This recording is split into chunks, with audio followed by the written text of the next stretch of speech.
আজকে একটা ছোট্ট ভিডিও নিয়ে চলে এসেছি পাটিসাপটা তৈরি করার। আমি একটু নারকেল কুড়ো করে নারকেলটা ছাই মেরে রেডি করে রেখেছি, একটু আগেই দেখলেন ভিডিওটা। তো এরপর একটি পাত্রে ময়দা নিয়েছি, একটু জল দিলাম পরিমাণ মতো, আর পরিমাণ মতো একটু নুন দিচ্ছি, দিয়ে গোলাটা আস্তে আস্তে করে তৈরি করছি। দেখতেই পাচ্ছেন। তবে জানেন, এতে কিন্তু আমি গরম জল ইউজ করিনি, পুরোটাই ঠান্ডা জল ইউজ করেছি। গ্যাস জেলে চাটু বসালাম, চাটুটা একটু পরিষ্কার করে নিলাম যাতে কোনোভাবে না জড়িয়ে যায়।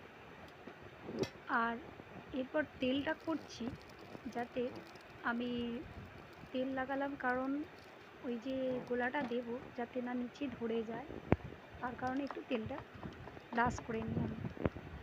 দেখেছেন, গোলাটা দু চারবার নাড়াচাড়া করে নিয়ে এক হাতা গোলা তুলে তাতে দিয়ে দিলাম চাটুতে। চাটুতে গোলাটা দিলাম ঠিকই। এরপর গোলাটা একটু ছড়িয়ে মেলে দেওয়ার জন্য এক টুকরো আলু কেটে রেখেছিলাম, সেই আলুটা দিয়ে নাড়াচাড়া করে ছড়িয়ে মেলে দিলাম। আস্তে আস্তে নারকেল ছাই নিয়ে ওই গোলার মধ্যে দিয়ে দিলাম। তো দেখে নিচ্ছি গোলাটা ঠিকঠাক হয়েছে কিনা, আর নারকেল ছাইগুলো সুন্দরভাবে সাজিয়ে দেওয়ার জন্য আরও একবার দেখে নিচ্ছি যে ঠিক আছে কিনা। এইবার দেখুন, আস্তে করে একটা দিক মুড়ে দিলাম। তো অপর দিকটা আস্তে করে দেখছেন, আবার অপর দিকটাও মুড়ে দিলাম। তো আস্তে আস্তে তুলে এবার উল্টে দিলাম।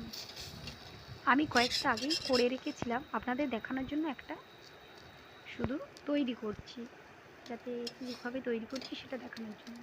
তো আপনারা বলুন আপনাদের কেমন লাগছে পাটিসাপটা তৈরি করতে। লাইক সাবস্ক্রাইব করবেন, আর পছন্দ হলে কমেন্ট করুন, শেয়ার করুন, কেমন লাগছে বলবেন সবাই।